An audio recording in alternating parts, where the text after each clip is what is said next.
नमस्कार, बहुत बहुत स्वागत है आप सभी का इंडिया डेली के इस खास शो में जिसका नाम है मुद्दा गरम है। तालियों की गड़गड़ाहट के साथ इसकी शुरुआत हो जाए। बहुत बहुत शुक्रिया।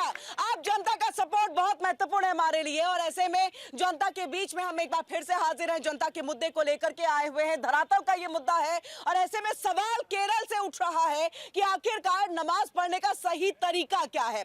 क्या यहाँ पर बीच सड़क पर जहां पर ट्रैफिक चल रहा हो, जहां पर गाड़ियां दौड़ रही हो, ऐसे में क्या बीच सड़क पर एक चादर बिछा करके आप अल्लाह की इबादत कर सकते हैं? क्या नमाज पढ़ने की ऐसी इजाजत होनी चाहिए?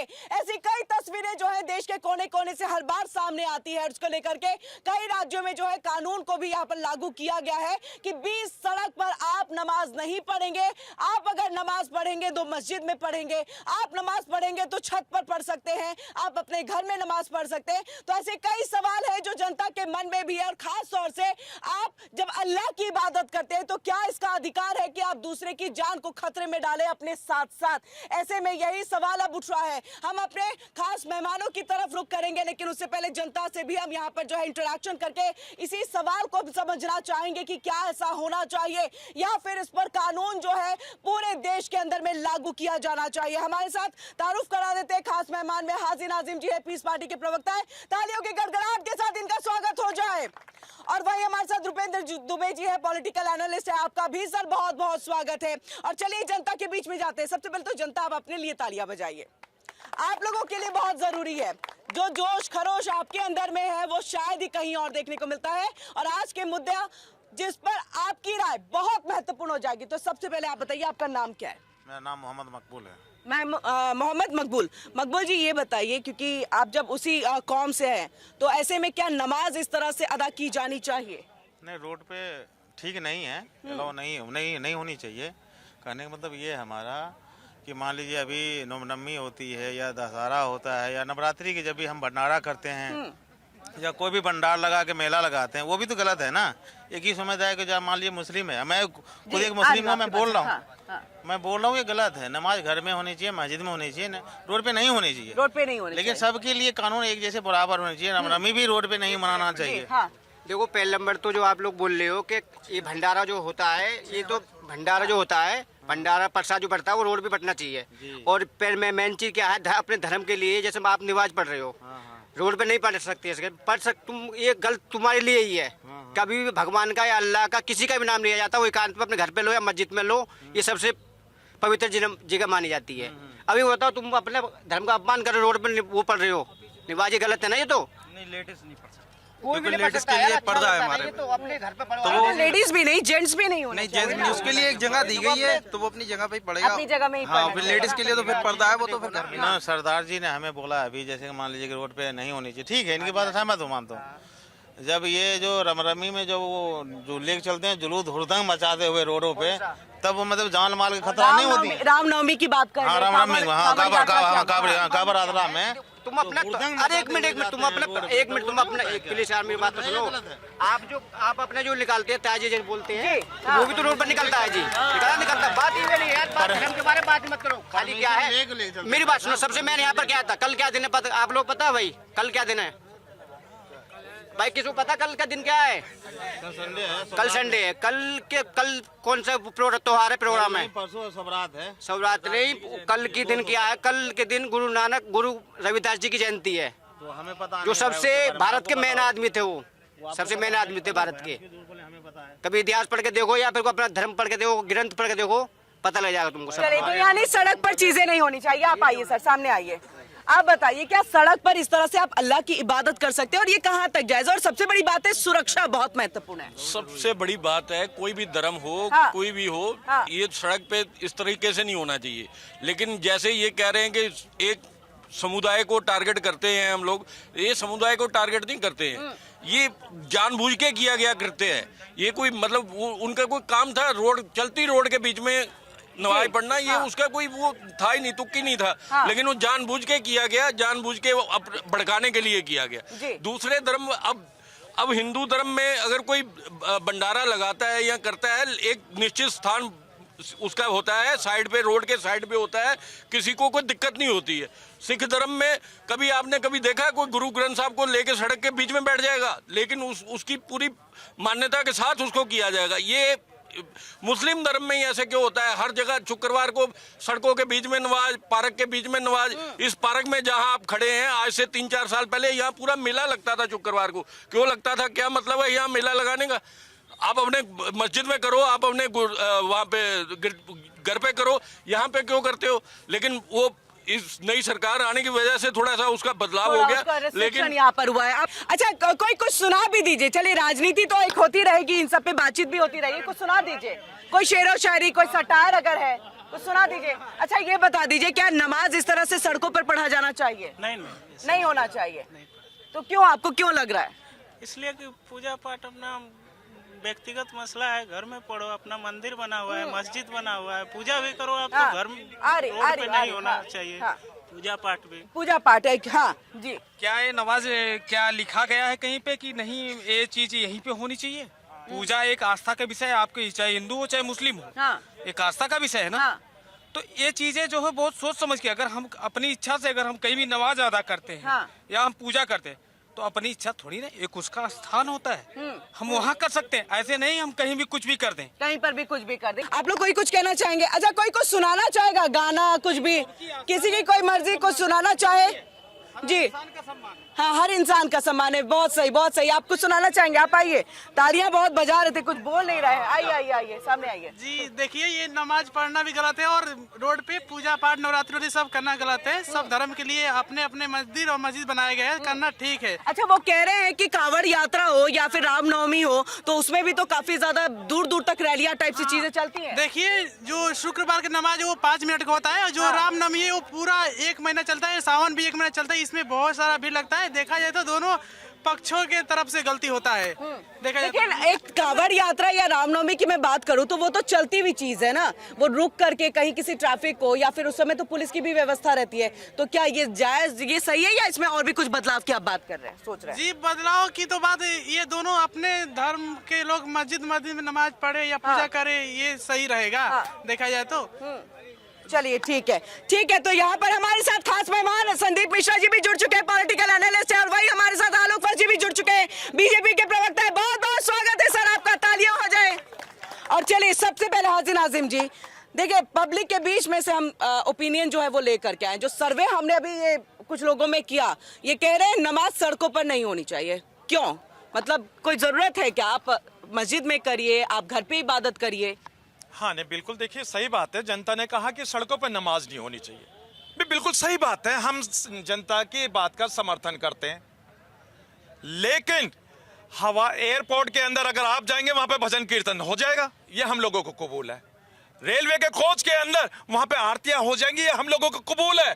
और 1 महीने के अंदर हमारे उत्तराखंड से लेकर और यहाँ गाजियाबाद के बॉर्डर तक सड़क बंद हो जाती है, हम लोगों को कबूल है। लेकिन पहले एक चीज बता दीजिए, एयरपोर्ट पर कब आपने भजन होते देखा? वहाँ तो सिक्योरिटी के मामले में एंटर ही नहीं करने दिया जाता। किरण जी, मुझे लगता है कि शायद आपको नॉलेज में लाना चाहिए। अच्छा, खबर छूट गई है लग रहा है हमसे। हाँ, बिल्कुल बिल्कुल। देखिए, बड़ी वायरल थी एयरपोर्ट के अंदर, वहां पे खूब नाच गाना भी हुआ था, फिर बाद में उसमें पूजा पाठ भी हुई थी। अभी 2 साल पहले की बात है, 2 साल पहले की। आप अभी गूगल उठा कर देखिए और लिखिए तो आपके पास आ जाएगा। बात अब आती है। 2 साल के बाद फिर आगे क्यों नहीं हुआ? अगर ये अलाउड है वहाँ पर, तो फिर आगे इस चीज को क्यों नहीं किया गया? अभी देखिए, यानी सख्ती हुई होगी, मनाही हुई होगी, रोका गया होगा जिसको माना गया भजन, वो कीर्तन करने वाले लोगों की तरफ से। देखिए, मैं ये कहता हूँ कि अभी 2025 की बात है, मुंबई की एक रेल, उसके अंदर किस तरीके से वहाँ पे वो लगा के तस्वीर है, वहाँ पूजा पाठ करी गई, और जबकि कोच के अंदर आप किसी भी फायर चीज को नहीं लेके जा सकते। तो फिर वहाँ पर जो फायर की चीज का इस्तेमाल हुआ है, तो मुझे लगता है कि उस पर भी देखने की जरूरत थी। और रही बात ये, देखिए, मैं कहता हूँ सड़क पे नमाज नहीं होनी चाहिए। भाई मस्जिद हम लोगों की बनी हुई है, आप मस्जिदों में आके इबादत करें। मगर वो जो 20 सड़क पे जिस तरीके से महिला खातून ने केरल के अंदर वो नमाज पढ़ी, वो गलत है। भाई, आपको नमाज पढ़ने के लिए जब आपको घर दिया गया है, आपको मस्जिद दी गई है, तो भाई वहां पे आप नमाज पढ़े। लेकिन एक बात और हम लोगों को सोचने वाली बात है, अभी आपने कहा कि घर के अंदर नमाज पढ़ सकते हैं। एक वीडियो बड़ी वायरल हुई थी अभी बरेली की, 10-12 लोगों ने घर के अंदर नमाज पढ़ ली थी, उनके खिलाफ एक्शन हो गया था। FIR हुई उनके खिलाफ, ऐसा वीडियो के अंदर भी बताया गया। और जबकि ऐसी वीडियो की हम पुष्टि नहीं करते, हम अपने शासन में प्रशासन पर भरोसा करते हैं। रही मतलब बात, सवाल भी उठाते हैं और जवाब भी खुद ही आप दे जाते हैं। रुपेंद्र जी ये बताइए कैसे मतलब इस चीज को देखा जाए, जबकि सख्ती है, कई राज्यों में सख्ती की गई है कि आप सड़क पे नमाज नहीं पढ़ेंगे, आप मस्जिद में पढ़ेंगे, आप अपने घर पे पढ़ सकते हैं, आप यहाँ पर पढ़िए जहाँ मतलब इबादत के लिए एक जगह दी गई है। और मुझे लग रहा है कुरान में भी यही होगा। देखिए, कोई भी धर्म नहीं सिखाता कि आप गलत करिए, हाँ। लेकिन ऐसे जो लोग हैं असामाजिक तत्व हाँ। जो भारत में हैं और ऐसे गलत काम करते हैं, उनकी जो है मानसिकता क्या है। अगर रोड पे कल की डेट में उस लेडीज का एक्सीडेंट हो जाता तो क्या जवाब देता सरकार को? यही बोला जाता कि एक महिला जो है अपनी इबादत कर रही थी और उनका एक्सीडेंट हो गया है। इस सरकार को जवाब देना पड़ेगा। और रही बात हमारे जो है बड़े भैया ने बोला, नाजिम भाई ने, कि नहीं ट्रेन में जो है अपना पूजा हुआ है और क्या कहते हैं एयरपोर्ट में हुआ है। साहब, अगर वहाँ के प्रशासन आके उनको रिक्वेस्ट करते तो बाय रिस्पेक्ट चले जाते हैं, लेकिन अगर इनके मस्जिद में ऐसा कर दिया गया तो वहाँ से जो है एक भगदड़ मर जाएगी, दंगा हो जाएगा, पथराव हो जाएगा। ये भारत की जनता पूछना चाहती है कि ऐसा क्यों है? हाँ देखिए, पहले तो मुझे एक आपत्ति हुई भी, एक महिला ने वहां पर नमाज पढ़ ली तो ये उसको असामाजिक तत्व कहेंगे? असामाजिक तत्व का इनका पता नहीं है। असामाजिक तत्व किसे बोलते हैं? अरे शर्म आनी चाहिए, आपने एक महिला के बारे में इस तरीके की बात करी। भाई मैं मुस्लिम हूं,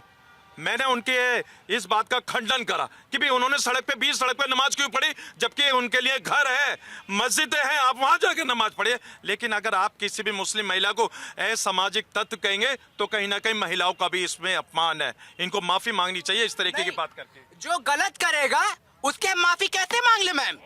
आप ये बताइए। क्या वो नहीं सामाजिक तत्व है क्या आपकी नजरों में? क्यों नहीं है? नहीं है, क्यों नहीं है? भाई नहीं है। आप लोग इस तरीके का माहौल क्रिएट मत अगर वो कीजिए। रोड पे अगर उनका आप इस एक्सीडेंट हो तरीके जाए, की बात सरकार से करेंगे, जवाब गलत मांगा हो जाता। जाएगा। सरकार से जवाब मांगा जाता कि रोड पे एक्सीडेंट हो गया, इसकी जवाबदारी कौन होगा? पुलिस प्रशासन क्यों नहीं उठा के ले गया? उसको हम क्या बोले? जो देश के लिए काम करेगा हम उसको सर पे बैठाएंगे, जो देश के लिए गलत काम करेगा उसको हम जो है नीचे उतार देंगे। ये हम एक बार नहीं 1000 बार बोलेंगे। चलिए, हाँ करके हाँ। अच्छा, ये एक चीज बताइए, असामाजिक का अर्थ तो यही होता है ना जो समाज के अगेंस्ट में कुछ काम करे, और ये एक तरह से अगेंस्ट में ही तो काम था ना। महिला ट्रम्प कार्ड खेलने से क्या फायदा? आ रही हूँ हाजिर नाजिम जी आपके पास में। आप बताइएगा, क्योंकि उत्तर प्रदेश में ही अगर हम देख ले तो काफी सख्ती है इस तरह से कि सड़क पे आप नमाज नहीं पढ़ सकते, और हमने देखा इसको लेकर के कितना बवाल हुआ था, पूरा ऑपोजिशन जो है इसके लिए एक साथ आकर के खड़ा हो गया। ऐसे में अभी भी इस तरह की घटनाएं सामने आ रही है, भले ही केरल से हो, लेकिन उत्तर प्रदेश में भी ऐसी स्थिति होगी जरूर। उत्तर प्रदेश में अब सड़कों पे नमाज पढ़ना बंद हो गया है।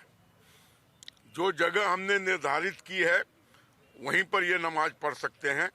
अब ये अराजक तत्व जिस तरीके की अराजकता फैलाते थे, सड़कों को बाधित करके घंटों तक लोगों का आना जाना बंद होता था, और अगर किसी ने उसमें घुसने की कोशिश की तो उसके साथ मार पिटाई करते थे।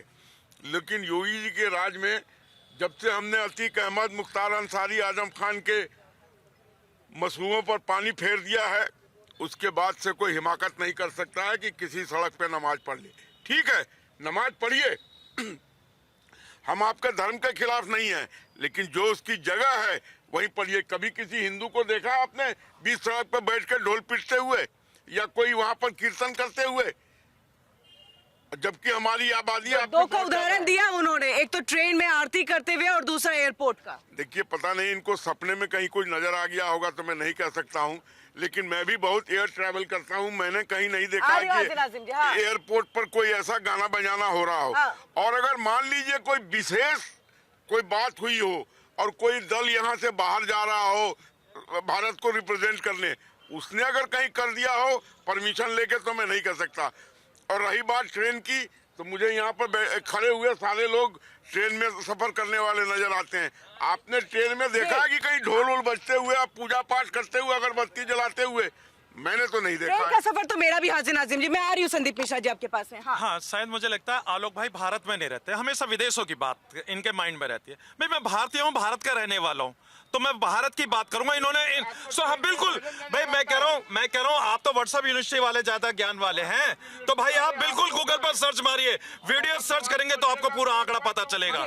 भाई बिल्कुल आंकड़ा मैं अभी आपको मोबाइल में दिखा दूंगा, बहुत सारी वीडियो। अरे जनता से पूछिए कितने ट्रेन में आपने देखा है भजन चलिए, होते ट्रेन हुए? सारे लगभग मुझे लग रहा है ट्रेन में ही सफर करने वाले लोग हैं। आप लोग से आकर के मैं नहीं, पूछूंगी। हवाई जहाज में भी यात्रा करने वाले भाई हैं चलिए, मेरे। दोनों ही पूछ लूंगी मैं। हाँ, अच्छा, वो महिला को बहुत बार लोगों ने समझाया आप नमाज यहाँ ना पढ़े, और सबसे बड़ी बात है, इबादत जब आप करते हैं अल्लाह की तो आपके सामने से कोई नहीं गुजरना चाहिए, ये सबसे बड़ा अपमान होता है। उसके बावजूद दरकिनार कर दिया गया इस बात को उस खातून की तरफ से।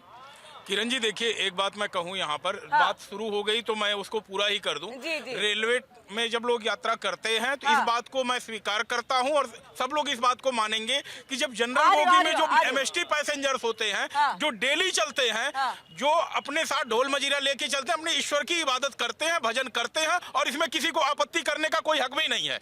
दूसरी बात मैं कह रहा हूं, जो बात आप कह रहे हैं एयरपोर्ट की, भाई एयरपोर्ट पे प्रेयर स्थल होता है, प्रेयर करने की हर किसी के लिए इजाजत है वहां पर। पहले क्या होता था कि कोई जाता था, अपना प्रेयर करता था, नमाज अदा करता था। आज सनातनी भी वहां अगरबत्ती दिखा रहा है और घंटी बजा रहा है, उससे इनको दिक्कत हो रही है कि उस प्रेयर स्थल में जो अब हिंदू क्यों जाने लगा, उस प्रेयर स्थल पर जाकर के सिख क्यों बैठने लगा, इससे इनको दिक्कत हो रही। पहले केवल और केवल इस्लाम को मानने वाले और नमाज पढ़ने वाले लोग ही वहां बैठा करते थे। अब बात आ रहा हूं, आप दो में से एक ही पे रहिए ना, या तो आप कहिए कि हम मूर्ति पूजक हैं, या तो आप कहिए कि भाई हम जो है ऐसे व्यक्ति हैं जहां हमारा खुदा है, हर जगह खुदा है। तो अगर आप ट्रेन के ट्रैक पर जो है मस्जिद बना ले रहे हैं, लखनऊ स्टेशन पे चले जाइए, रेलवे ट्रैक में बनी हुई है मस्जिद जो है, और आज तक किसी को हटाने की हिम्मत नहीं हुई है, और मुझे नहीं लगता है कि आने वाले समय में कोई हटा भी पाएगा उसे, जिस तरह का कानूनी बैटल चलता है जो है। तो ऐसी स्थिति में आप उस चीज को स्पष्ट करिए, क्या जो रेलवे ट्रैक के बीच में मस्जिद बनी है वह सही बनी है?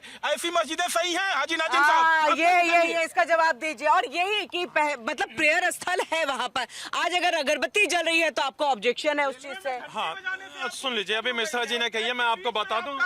रेलवे के ट्रैक में घंटी मस्जिद बनी हुई है, उससे आपको दिक्कत नहीं है, और यात्री अगर घंटी बजा रहे हैं, प्रार्थना कर रहे हैं, रामायण का पाठ उसमें कर रहे हैं, तो आपको दिक्कत हो रही है? जी देखिए, अभी ये बहुत ऐसी बातें कर रहे थे, मैं आपको बता दूं, एक मेरे कुरान शरीफ की आयत है, लकुम दीनुकुम वलिय दीन। आपकी आस्था आपके साथ और मेरा यकीदा मेरे साथ, मैं आपके आस्था का पूर्ण रूप से सम्मान करता हूं।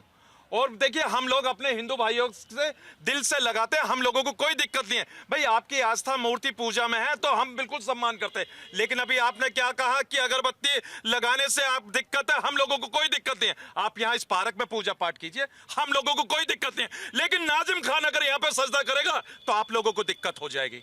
भाई देश के अंदर ऐसा कैसे चलेगा? ये देश तो संविधान से चलता है। मतलब आपका मौलिक अधिकार है रेल के अंदर बिल्कुल पूजा पाठ होती है। जब मैंने कहा अगरबत्ती थोड़ी ना जलता है सर, जब मैंने नाजिम जी अगरबत्ती थोड़ी ना जलता। आ रही वालों जब मैंने इस बात को कहा तो मेरी बात को मानने के लिए तैयार नहीं, जब इन्होंने कहा तो सबने मान लिया। भाई ऐसा तो नहीं चलेगा देश का। देखिए, आपने कहा अगरबत्ती जलाना, आपने कहा अगरबत्ती जलाना, यहाँ पर ये कह रहे हैं ढोल मंजीरे और रामायण का अगर पाठ हो जाए तो इसमें क्या दिक्कत है? मैं अभी आपको महाराष्ट्र की वीडियो दिखाऊंगा। बिल्कुल महाराष्ट्र की वीडियो दिखाऊंगा। अच्छा, वीडियो की पुष्टि फिर आप करेंगे ना आलोक जी? हाँ, वीडियो की पुष्टि आप करेंगे ना? मतलब अरे आपको नमाज पढ़ना है, पढ़िए इस पार्क में, लेकिन सड़कों पर थूक लगा के फल बेचना और रोटी ठोकना थूक लगा लगा के, ये कौन सा सजदा है? जरा मुझे बता दीजिए जो सड़कों पे आप लोग करते हैं। देखिए, मेरे देश की सम्मानित जनता को पता होना चाहिए, भाई ऐसे लोग मानसिक रोगी होते हैं, भाई ऐसे लोग मानसिक रोग होते हैं जो किसी का खाने पीने में थूक या मौत मिलाते हैं, उन लोगों को हम मानसिक रोगी मानते हैं। लेकिन गाजियाबाद के अंदर एक रीना थी, नौकरानी थी, अपने मालिकों को खाने में मिला के पेशाब बियर वो सब चीजें मिला के गूंद के बात पूरी होगी जब इन्होंने कही है। और दूसरा एक चर्चित केस रहा है कालू आइसक्रीम वाला, उठा के देख लीजिए गूगल को, भाई वो शरीर की गंदगी मिला के उस आइसक्रीम में मिला के सब लोगों को खिलाता था। जी हाँ, संदीप जी। देखिए, मुझे लगता है जो मामला चल रहा है केरल का,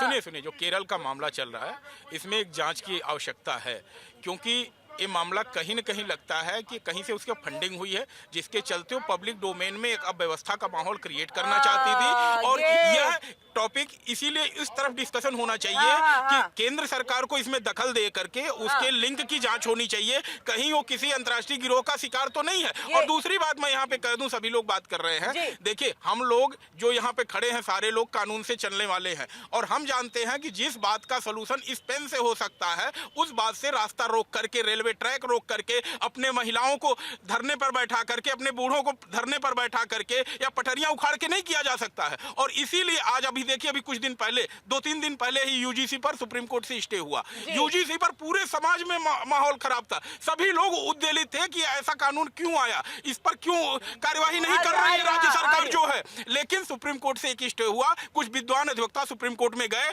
और उन्होंने सुप्रीम कोर्ट को समझा और सुप्रीम कोर्ट ने पुरानी बात को रिस्टोर कर दी। तो देश को संविधान और नियम से चलाना कहने की आवश्यकता नहीं है, बल्कि उस डायरेक्शन में काम करने की भी जरूरत है। बिल्कुल, हमारे साथ कृष्णकांत जी वरिष्ठ पत्रकार है, वो भी जुड़ चुके हैं। तालियां हो जाए उनके लिए। मैं इनसे पूछना चाहता हूँ कि भारत के हिंदुओं के मंदिर में किसी भी वहाँ पर पंडित के पास क्या मुसलमान की 50-100 लड़कियां मिली है कभी भी? आई झांगुर बाबा अपने मस्जिद में कौन सा भजन करते थे जो हिंदू लड़कियों को वहाँ बुलवाकर कन्वर्शन कराते थे? जवाब दीजिए इसका हाजिर नाजिम जी। हाँ देखिए, 2-3 सवाल है। हाँ देखिए, मैं इनके सवाल का जवाब देने से पहले अभी इन्होंने यूजीसी की बात करी थी। भी देश का कानून है, संसद का कानून है। मेरे गृह मंत्री ने कहा कि इसको मानना पड़ेगा। गृह मंत्री जी ने कहा भाई जब 370 हटाई तो सब खुश। कौन खुश? सब खुश। हम भी खुश थे 370 हटाने पे। और देखिए 3 तलाक कानून बना, सब खुश। और सीए एनआरसी का कानून बना तो सब खुश। लेकिन जब यूजीसी बना तो भाई ये लोग दुखी। भाई हम तो खुश थे, भाई हम इसलिए खुश थे कि वहां पर हर जो स्टूडेंट था उसको एक इंसाफ मिला है। हम खुश थे उस कानून को लेकर।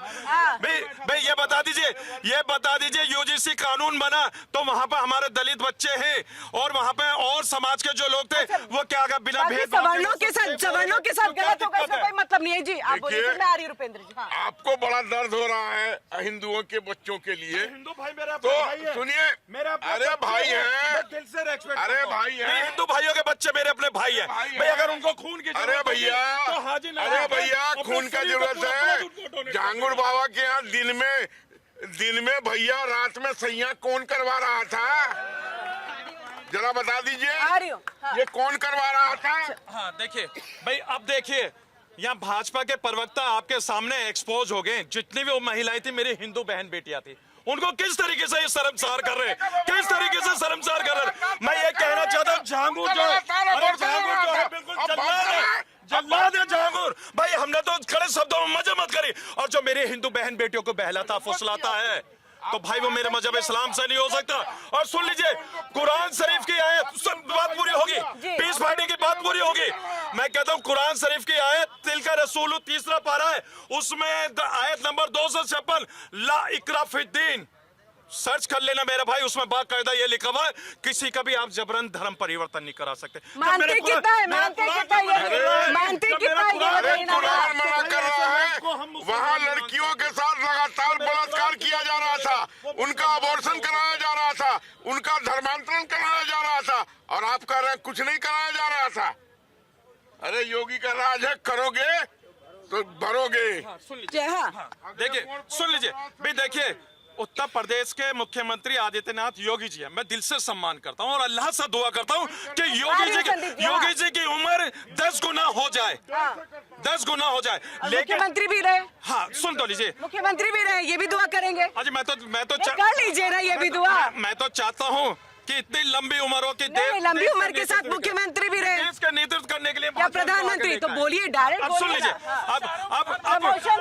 अब सुन लीजिए, अब दूसरी बात भाई, यहाँ पर जब बात आती है योगी जी की आती है, हम लोग गदगद हो जाते हैं क्योंकि हम लोगों को पता है कि उत्तर प्रदेश में सब सुरक्षित है जी। महिला, मेरठ की एक दलित महिला थी जिसकी हत्या हो गई, आज भी उसके पीड़ित परिवार इंसाफ के लिए तरस रहे हैं। भाई दलित मेरे अपने हैं, दलित प्रेम तो मेरा जागेगा। और दूसरी बात, हाथरस की घटना नहीं भूला हूं भाई, मैं हाथरस की घटना नहीं भूला हूं। मेरी वाल्मीकि समाज की बेटी जिसका अंतिम संस्कार रात को 12 बजे के बाद कर दिया, जबकि हिंदू समाज के अंदर कभी भी अंतिम संस्कार नहीं हो सकता। और उन्नाव की बेटी आज में इंसाफ के लिए तरस रही है। ये किस तरह जेल में है ना, जेल में है ना कुलदीप सेंगर। कुलदीप सेंगर तो वो तो कानून के तहत होगा ना सर, मैं तो कानून के तहत चीजें होंगी ना। जो बलात्कार कानून के तहत छांगुर बाबा को भी कौन सी आपको वहाँ पर ये क्या बोलते फांसी की सजा हो गई? नहीं हुई ना, कानून के तहत। देखिए गिरफ्तारी होना, खुलासा होना, ये अपने आप में बड़ी बात है। हमारी बहन बेटियों का रेप होता है, तो छानबूर का ये करिए, तो कहिए छानबूर कैसे लोग हैं जो हमारी बहन बेटी हमारी बहन। अरे अगर आपकी देशभक्ति है सही मायने में, एक मिनट आप बीच में मत बोलिए, अगर आपकी देशभक्ति है तो इस सम्मानित जनता के सामने एक बार भारत माता की जय वंदे मातरम कह के दिखाइए। चलिए मैं आ रही हूँ संदीप जी। हाँ मैं आ रही हूँ कृष्णा जी आपके पास। हाजी नाजिम साहब की बातों से ऐसा लग रहा है कि हाजी नाजिम जी आपके देखिए लिए आपके दर्शक इस गफलत में थे अभी तक कि एक भगवा पहन के आया है तो हो सकता है भगवा हो अंदर से, तो ये भी जानिए जो भगवा है वो अंदर से भगवा नहीं है, और जो आपके सामने हरा ऊपर से दिख रहा है ऊपर से हरा नहीं है, अंदर कुछ और है। तो दोनों का असली रंग आप लोगों ने देख लिया। मैं बात आ रहा हूँ मुद्दे पे। सुनिए केरल की घटना पे, केरल की घटना को आपने सुनिए, हाजी नाजिम साहब बात सुनिए, शोर नहीं सुनिए। केरल की घटना को आपने जो है एक महिला कार्ड खेलने की कोशिश की जी। महिला कार्ड इसमें कहां से आ गया भाई? आप तो इस तरह से कहेंगे कि कसाब भी जो था उसको पिस्टल हवा में चलानी देनी चाहिए थी, लोगों को स्टेशन छोड़ के हट जाना चाहिए था, वो लड़का तो फायरिंग सीख रहा था। इस तरह से एंटी सोशल कहने पे आपको बड़े तेज दर्द हो गया उस महिला के लिए, महिलाओं के लिए सम्मान आपका जाग गया। तो ऐसी बातें जब आप डिफेंड करना शुरू करते हैं तब आपके खिलाफ लोग बोलना शुरू करते हैं। तब ये सवाल जाकर के उठता है, इसका जवाब दे दीजिए। देखिए मैं जवाब देता हूँ। हाँ भाई मैं हाजी नाजिम खान भारतीय मुस्लिम, मुझे बड़ा फख्र है कि मैंने भारत के इस पाक सरजमी पे जन्म लिया, और इंशाल्लाह एक वक्त ऐसा आएगा इसी भारत की पाक सरजमी पे दफन हो जाऊंगा। भाई ये कह रहे मेरे इस ड्रेस को भगवा, भाई आप ला के दे दीजिए हाजी नाजिम खान भारतीय मुस्लिम होकर भगवा कलर पहनेगा, लेके आइए आप लोग। भाई इससे बड़ा और बलिदान क्या होगा? भाई ना तो हमारा ये बलिदान है भाई, कहिए कि मैं तो इसको मतलब खुशी खुशी अपनाऊंगा। भाई सुन लीजिए, भाई सुन तो नहीं बात पूरी हो। मैं कहता हूँ कि मैंने बलिदान इसलिए कहा क्योंकि मेरे देश को जो आजाद कराने वाले लोगों ने भगवा रंग पहन के देश को आजाद कराया। अगर हाजी नाजिम खान भी अगर वो मुस्लिम होके अब भगवा पहनेगा तो भाई इसमें दिक्कत कुछ नहीं है। लेके आइए आप लोग। भगवा पहन के आप अपने पुराने पीढ़ियों को नमस्कार कर रहे हैं, पता कर लीजिए। चार पांच सुनिए प्योर मुस्लिम क्या होता है? 4-5 पुरुष पहले, फिर आप क्यों बीच में समझ जाइए? 4-5 पुरुष पहले आप श्यामलाल जी के परिवार से आए होंगे, यहाँ कन्वर्सन हुआ है। 4-5 साल पहले आप श्यामलाल जी के परिवार से आए होंगे, यहाँ जितने मुसलमान हैं ये सब हिंदू से कन्वर्ट हैं। ठीक है चलिए हम कृष्णकांत जी का रुख कर लेते हैं। कृष्णकांत जी बाकी वे लोग देखिए, हाजी नाजिम जी पहले पूछ रहे हैं कुछ सवाल, किससे पूछ रहे हैं? नहीं ये कह रहे हैं कि ये साहब जो हमारे कह रहे हैं कि भगवा रंग पहन के आए हुए हाँ। हैं, उनका रजिस्ट्री हो रखी है क्या? भगवा रंग उसी का है और कोई नहीं पहन सकता है? या हमारे रजिस्ट्री हो रखा है हरा रंग हम ही पहन सकते हैं? जो कोई पहनना चाहे वो पहने, जो पहनना चाहे पहने, लेकिन अंदर से बलिदान की भावना भी तो होनी चाहिए। अगर आपने भगवा पहना है तो भगवा अंदर लाइए भी तो सही, ऊपर से भगवा करने से क्या फायदा? भगवान सिखों का है भगवा, संतों का है भगवा, सभी का भगवा है। जो कोई भी बलिदान करना चाहता है देश के लिए, तो आप ऊपर से भगवा रहेंगे, अंदर से जो देश विरोधी बातें करेंगे। चलिए ठीक है। हाँ रुके हाँ जी बोलिए। नहीं सर, जैसे सर मैंने एक को टारगेट किया जा रहा है, ठीक है। हाँ। सर देखो मैम, जो रोड बना हुआ है वो सबके रोड है। हाँ। ये नहीं कि मतलब किसी एक धर्म को टारगेट करे। मैं भी एक इन्फ्लुएंसर हूँ। हाँ। मैं भी एक मतलब छोटा चैनल चलाता हूँ अपना, तो ये नहीं कि सिर्फ एक ही टारगेट करे।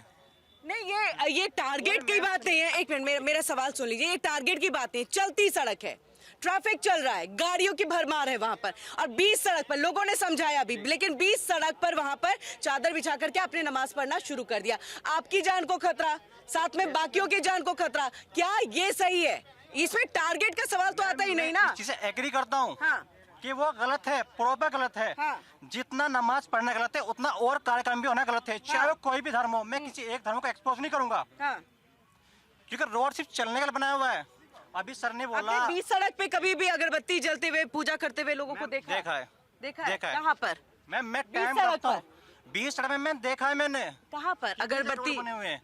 अगरबत्ती जला के कहाँ पर? अभी सर ने वो ट्रेन मैं अभी भोपाल गया था। हाँ। मैं देर रात में, मेरा टिकट भी है। हाँ। प्रॉपर रात में लगभग 12:30 बजे के आसपास। हाँ। कम से कम 20 लड़के, सिर्फ एक ही नारा भैया वहाँ पर हाँ नारा जय श्री राम लगा रहे होंगे। नारा हो सकता है बार नहीं नहीं, अगरबत्ती की बात करें कि आप प्रॉपर जो है ट्रैफिक को रोक दिया आपने, आप प्रॉपर बैठ गए, आप अगरबत्ती और घंटी बजा रहे, आपने ये माहौल देखा है? ये कहीं देखा है सड़क पर? मैडम ऐसा कभी नहीं होता है और ये बहुत ही गलत है। सड़क जो है चलने के लिए है, उस पर पूजा पाठ या नमाज ही पढ़ा जाए वो नहीं होना चाहिए और होता भी नहीं है। हाँ, लेकिन अब ये केसेस जो पहले होती थी वो कम हो गई है। आपको ये पता होना चाहिए जो यहाँ पर है, यहाँ भी जो है पूरा पार्क घेर करके और नमाज पढ़ा जाता था, लेकिन अब वो नहीं हो रहा। लेकिन मैडम मैं आपके और आपके इस चैनल से एक बात बोलना चाहता हूँ। रुकिए, जो आपने यहाँ लिखा है ना मुद्दा गरम है, यह मुद्दा गरम सिर्फ वो नहीं है जो आप रोज डिस्कस करते हो हिंदू मुस्लिम। मुद्दा गरम क्या है इस पब्लिक के लिए मैं बताता हूँ। इस पब्लिक के लिए मुद्दा गरम क्या मैं बताता हूँ। क्या आपने कभी बताया ये जो प्राइवेट स्कूल, प्राइवेट शिक्षा संस्थान, प्राइवेट स्कूल जो लूट मचा रखा है, क्या इन सबसे इफेक्टेड होंगे? ये जितने लोग हैं ये सब इफेक्टेड है इससे। क्या आपने कभी इस मुद्दे पे बात किया? नहीं किया। नहीं करेंगे, नहीं करेंगे। सुनिए, प्राइवेट हॉस्पिटल अगर आप चले गए उसमें तो या तो आपकी घर बिक जाएगी, आपका घर बिक जाएगा, सारा आपका बैंक बैलेंस, आपका, आपके रिश्तेदार का, आपके भाइयों का सब बिक जाएगा, तब आपकी ट्रीटमेंट होगी। क्या आपने कभी ये मुद्दा उठाया यहाँ पे? अच्छा चलिए आइए आपकी बात पे हम आते हैं, आपकी बात है बहुत जायज। लेकिन अभी जब से बता दीजिए कि यहाँ पर कौन सा हॉस्पिटल का मुद्दा आया है जो गर्म हो जिसको हम उठाए। यहाँ पर यूजीसी आया, यूजीसी का उठाया आपने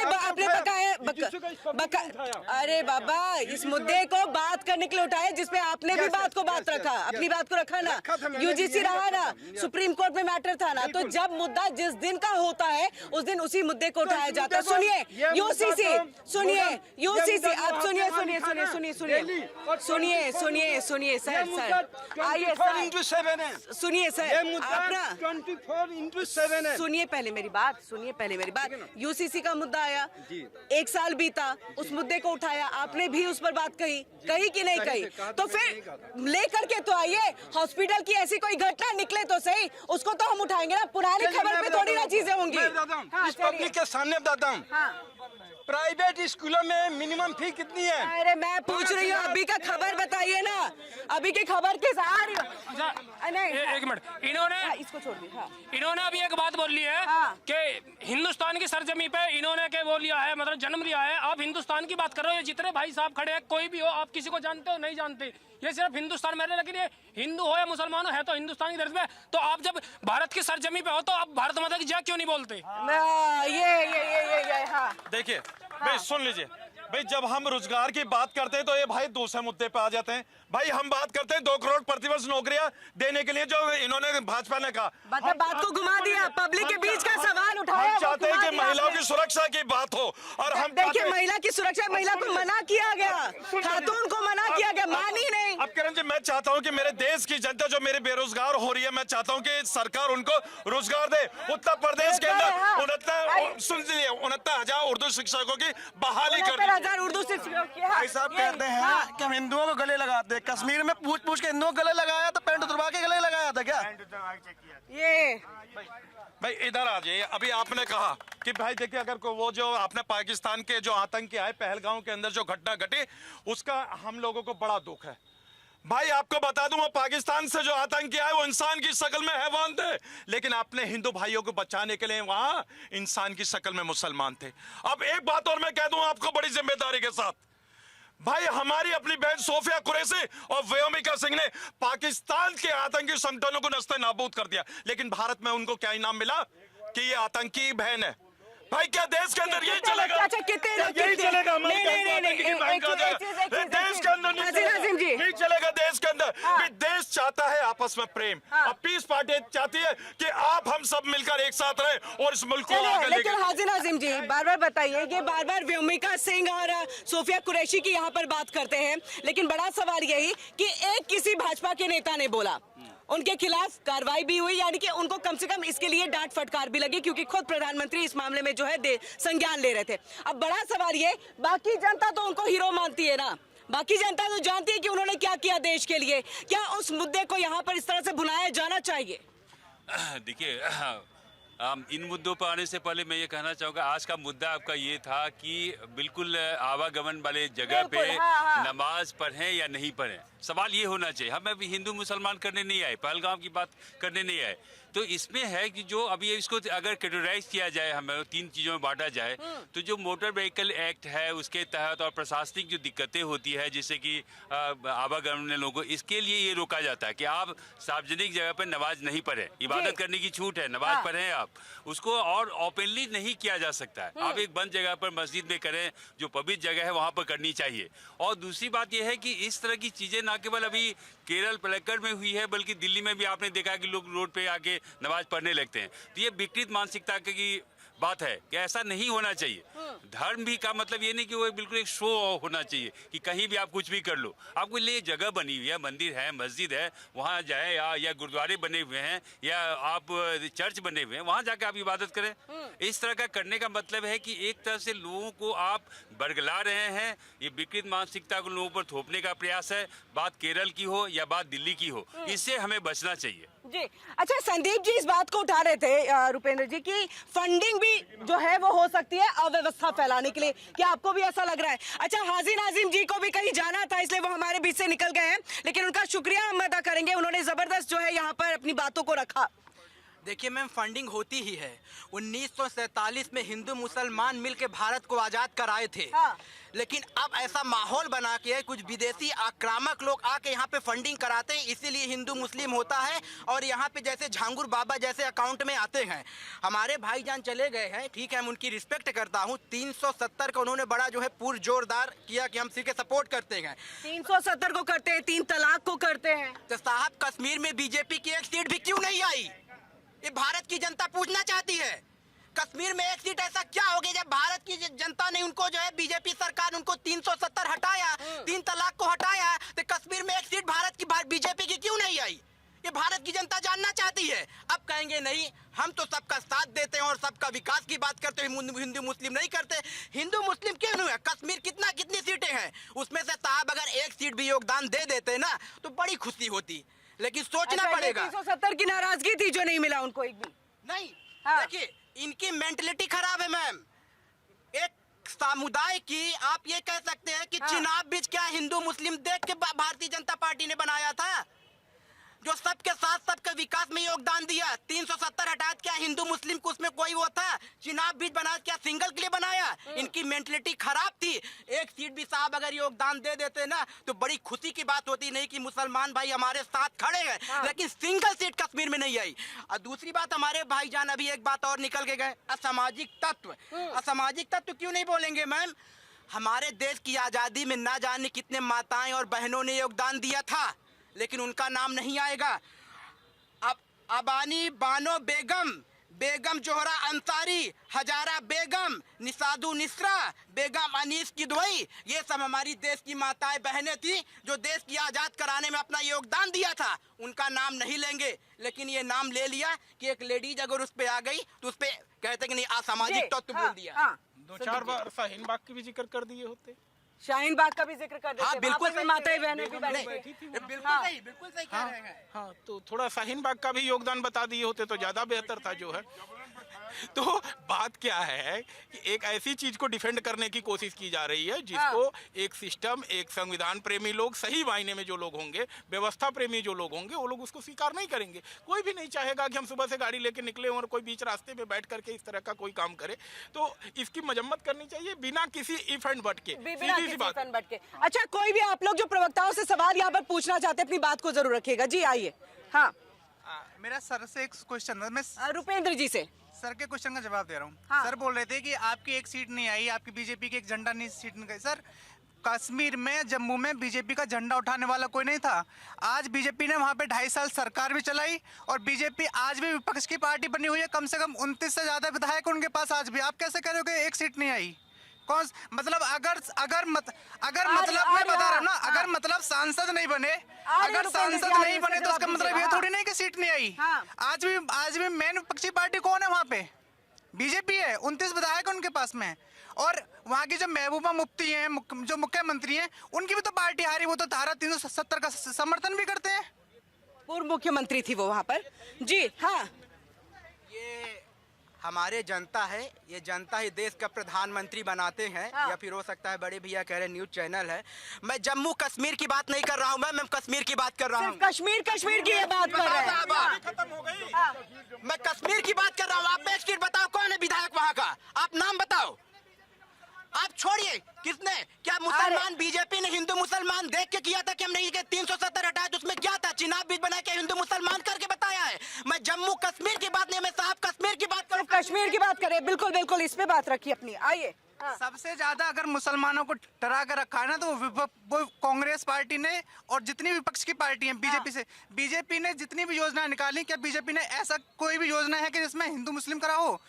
सरकार शौचालय की हो, सड़क की हो, विद्यालय की हो, कोई सी भी योजना उठा लो, सबके लिए बराबर है। सबके लिए योजना बराबर है, लेकिन फिर भी कश्मीर में नहीं सीटें मिली। मतलब क्या वजह क्या? देखिए वहाँ पर मुस्लिम कंसोलिडेशन है। तो यानी कि मुस्लिम नाराज रहे होंगे 370 से। ऑब्वियसली नाराज थे, और हम भारत में किसी को दो दर्जा नहीं दे सकते थे। हम समानता की बात करते थे, इसलिए हमने उस प्रावधान को हटा दिया। लेकिन उसको देश ने एक्सेप्ट किया, देश के लोग खुश हुए। अभी तक वहाँ के लोग इससे नाराज हैं, इसलिए नहीं सीट दे रहे हैं। लेकिन आने वाले वक्त में उनको भी समझ में आ जाएगी और वहाँ भी हमारी गहरी पेठ बन जाएगी। बिल्कुल, आने वाले वक्त में गहरी पेठ बन जाएगी। अब ऐसे में कृष्णकांत जी ये बताइए कि जो एक कानून जो है वो लागू हुआ यहाँ पर उत्तर प्रदेश के अंदर में कि नमाज आपको नहीं पढ़ना, हमने देखा किस तरह से जो है एक स्ट्रांगली कानून की तरफ से स्टेप उठाया गया। ये पूरे देश में भी अब होना चाहिए। बिल्कुल होना चाहिए। देखिए, जो अच्छी बात है, कोई अच्छा पहल किया गया है, सरकार के द्वारा किया गया है, उसको हमको हाथों हाथ लेना चाहिए। हाँ, उसकी मजम्मत नहीं होनी चाहिए। अभी भाई मिश्र जी ने कहा कि ऐसे होना चाहिए। मैं मानता हूं कि कोई अच्छी पहल सरकार के द्वारा, आप रोड पे पढ़ रहे हैं, आप जानते हैं कि कानून क्या कहता है, कानून इजाजत नहीं दे रहा, इसके बावजूद भी आप पढ़ रहे हैं। और कहीं कहीं आप दिल्ली में भी आपने देखा कि शाहीन बाग की बात उन्होंने की, सही बात की, किस तरह से वहां पर घेर के रखा गया था। जो इशूज है, इशूज को आप रोड पे ला रहे हैं। तो भारत आजाद है, भारत कोई ये नहीं गुलाम देश नहीं। फिर ये भी तो कहा जाता है कि रामनवमी या कावड़ यात्रा किस तरह से देखिए बड़े बड़े डेक लगा करके। बात आपने बिल्कुल सही कहा। एक तो मैंने प्रशासनिक बात की, मोटर व्हीकल एक्ट की बात की, और एक बात है अब बात होती है क्या मुसलमानों को जो जुमे की नमाज है या रोजा होता है, ऐसे मौके पे उनको भी आजादी होती है कि कहीं भी नमाज कर लें, कहीं भी पढ़ लें। वो तो जुमे की नमाज तो हर फ्राइडे ही होते हैं ना, तो? नहीं, खास मौके पर दिया जाता है कि आप जो आपको कहीं जगह नहीं मिली है मस्जिद में, तो बाहर आके आप कहीं कर लें। वो एक बात के तौर पर है। ईद हो, बकरीद हो, और हिंदुओं में भी जो खासकर प्रोसेशन निकाला जाता है, चाहे दुर्गा पूजा हो या सरस्वती पूजा हो या किसी और मौके पर निकाला जाता है, तो उसमें की एक बात हमेशा नहीं होता, सालों भर नहीं होता है। ये लोग ऐसा कर रहे हैं कि आज मन हुआ तो आज रोड पे आए गए, कल मन हुआ मैं कहीं गली में आ गए। ऐसा बिल्कुल नहीं होना चाहिए। आपको ये समझना पर कानून का ज्ञान होना चाहिए, नहीं तो पढ़ना चाहिए, समझना चाहिए कानून क्या कहता है। और उसके बावजूद ही आपको लोग हटाने के लिए वहाँ तैयार हैं। आप केरल में आपने देखा है कि लोग उनको हटाने के लिए मजबूर हो गए, लेकिन हट नहीं रही महिला, जबरदस्ती वहाँ मौजूद है, पुलिस को जबरन वहाँ से हटाना पड़ा। अब ये होगा तो फिर कहेंगे कि टारगेट। अच्छा, मुहर्रम में भी तो हम देखते हैं कि हमको वो पूरा मौका मिलता है कि आप भी प्रोसेशन जो है वो उसको निकालिए, अभी एक जुलूस जो है वो निकालते हैं, तो ये भी तो आपको एक मौका, यही सरकार की कानून ही तो देती है ना, ये देश का कानून ही तो देता है। देखिए, व्यवस्था के हिसाब से अगर आप नहीं चलेंगे तो एक अव्यवस्था फैलेगी, सीधी सी बात है। और जब किसी भी धर्म का कार्यक्रम होता है, हिंदुओं के धर्मों कर्मों की बात हो रही है, शिव कांवड़ यात्रा की बात हो रही है, तो सभी एक व्यवस्था के हिसाब से चलता है। मूर्ति विसर्जन का कार्यक्रम होता है, उसके लिए भी प्रशासन एक व्यवस्था बनाता है। संतों के स्नान का कार्यक्रम होता है, वो भी प्रशासन की एक व्यवस्था से चलता है। तो जब एक व्यवस्था के हिसाब से चीजें चलती हैं, आप मुहर्रम का जुलूस निकालते हैं, मुहर्रम के जुलूस के लिए भी प्रशासन व्यवस्था करता है। तो व्यवस्था के हिसाब से ही सभी को चलना पड़ेगा। और अगर आप सिस्टम के हिसाब से नहीं चल रहे हैं तो कहीं न कहीं आपके अंदर यह मनमानापन अंदर धरा हुआ है कि हम जो चाहेंगे करेंगे, देखें प्रशासन हमारा क्या कर लेता है, या दूसरे लोग जिनको अव्यवस्था हो रही वो लोग हमारा क्या बिगाड़ लेंगे। तो इस तरह की मानसिकता अगर आपके अंदर धरी पड़ी है और लोग आपको सपोर्ट कर रहे हैं, तो कहीं न कहीं वह सपोर्ट करने वाले ज्यादा गलत हैं, न कि वह गलत करने वाली महिला जो वहाँ पर सड़क के किनारे बैठी हुई है। ये सपोर्ट, ये मैं चाह रही थी कि आप चलिए आप बताइए, क्योंकि इस चीज को क्या ये मानसिकता इनकी बन गई है कि देखिए हमारा कानून क्या बिगाड़ लेता है, अगर बिगाड़ा जाएगा तो हम यही एक ठप्पा लगा देंगे कि भाई आप तो हमारे विरोध में काम करते हैं, आप एक मुस्लिम को जो है वो टारगेट कर रहे हैं। मैम, ऐसा नहीं है। दरअसल क्या, देखो हमारे इंडिया में हर तरह के लोग हैं। कुछ लोग क्या करते हैं कि आपस में ना मुद्दे गर्म करने के लिए इस तरह मुद्दे बनाए जाते हैं जो मेन मुद्दे उनसे भटक जाए लोग। ऐसे बहुत मतलब कुछ हमारे हिंदू भाई है, कुछ मुस्लिम भाई है, कुछ सिख भाई है, कुछ ईसाई भाई है, मतलब कुछ न कुछ ऐसे कर देते हैं कि ताकि ना लोग जो मेन मुद्दा उससे भटक के। नहीं तो खातून को उससे क्या मतलब होगा? खातून को मतलब मुद्दे से भटकाने से क्या मतलब होगा? मैम मुद्दे यानी इसके पीछे में आपको लग रहा है कोई बड़ा गिरोह काम कर रहा है? मैम गिरोह का तो मैं कह नहीं सकता, पर आजकल हर क्यों चाहिए पॉपुलरिटी। अच्छा, पॉपुलरिटी हर क्यों चाहिए? आपने देखो मैं भी रील्स बनाता हूँ कि पॉपुलरिटी पाने के लिए कुछ भी करते हैं लोग, चाहे वो धर्म हो। अपने धर्म को लोग धर्म नहीं समझते, अपने धर्म का लोगों ने मजाक बना रखा है, चाहे वो मुस्लिम हो चाहे हिंदू। आपका नाम क्या है? मेरा नाम आसिफ। आसिफ, अच्छा आसिफ, तो आप भी नमाज कहाँ पढ़ते हैं? मैं मस्जिद में पढ़ता हूँ। मस्जिद में पढ़ते, कभी सड़क पे क्यों नहीं पढ़ते? मैम देखो, जो धार्मिक स्थल बनते हैं वो किस लिए बनते हैं? हाँ। चाहे वो मंदिर हो, मस्जिद हो, गुरुद्वारा हो या चर्च हो, क्यों बनाए जाते हैं वो? ताकि हम वहाँ पर पूजा कर सके, वहाँ इबादत कर सके, पूजा करें।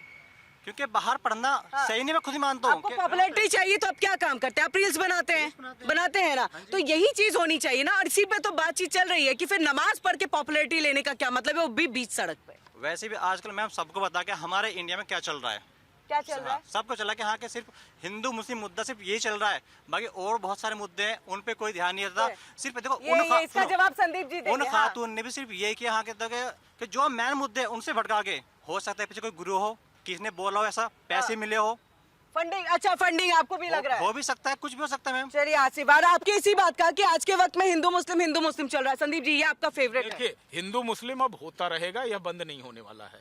क्यों? क्योंकि पहले केवल मुस्लिम होता था तो कहीं से कोई आवाज नहीं निकलती थी, देश में संविधान सुरक्षित था, पत्रकार सुरक्षित थे, पत्रकार स्वतंत्र थे, न्यूज चैनल स्वतंत्र थे, कोई गोदी मीडिया नहीं था। लेकिन जब हिंदू और मुस्लिम दोनों की बात शुरू हुई है तो पत्रकार गोदी मीडिया हो गए, सारी चीजें हो गई, इस तरह का संविधान खतरे में पड़ गया, ये सब बातें होने लगी। लेकिन एक चीज जानिए, अब हिंदुओं की बात रुकेगी नहीं, हिंदू अपनी बातें रखेगा, आपको चाहे जो भी करना हो देश के संवैधानिक ढांचे के साथ चल करके करेगा। और सबसे बड़ा उदाहरण मैं दूं, यूजीसी जैसा एक तरह से कहे काला कानून आया और लोगों ने जो है कहीं न पटरी उखाड़ी, न कहीं सार्वजनिक संपत्ति को नुकसान पहुंचाया, न कहीं पुलिस पे पथराव किया, और एक पिटीशन सुप्रीम कोर्ट में दाखिल की और अपने फेवर में एक ऑर्डर लेकर के आ गए कि जो 2012 का कानून है वही चलता रहेगा। तो बात यह है कि अगर आप देश के संविधान से प्रेम करते हैं, देश के कानून से प्रेम करते हैं, देश की व्यवस्था से प्रेम करते हैं, तो आपको मुंह से कहने और टीवी डिबेट में चिल्लाने से नहीं होता है, आपको उसको मूर्त रूप में जनता के सामने दिखाना पड़ेगा। और इसीलिए देखिए, जब यूजीसी का कानून आया तो लोगों के अंदर डर तो था, भय तो था, सरकार के प्रति भी लोगों के मन में गुस्सा था, लेकिन लोगों को यह विश्वास था कि इसका नतीजा सुप्रीम कोर्ट से निकलेगा और जो अधिवक्ता है वह कंपिटेंट है अपनी बातों को हमारे रखने के लिए जो है। बिल्कुल। और देखिए, ये अपने आप में एक बड़ी बात हो जाती है। यूजीसी को लेकर के कोर्ट गए सभी, यानी उनको लगा कि कोर्ट से न्याय मिलेगा। अगर सबको लगता है कि एक समुदाय को टारगेट,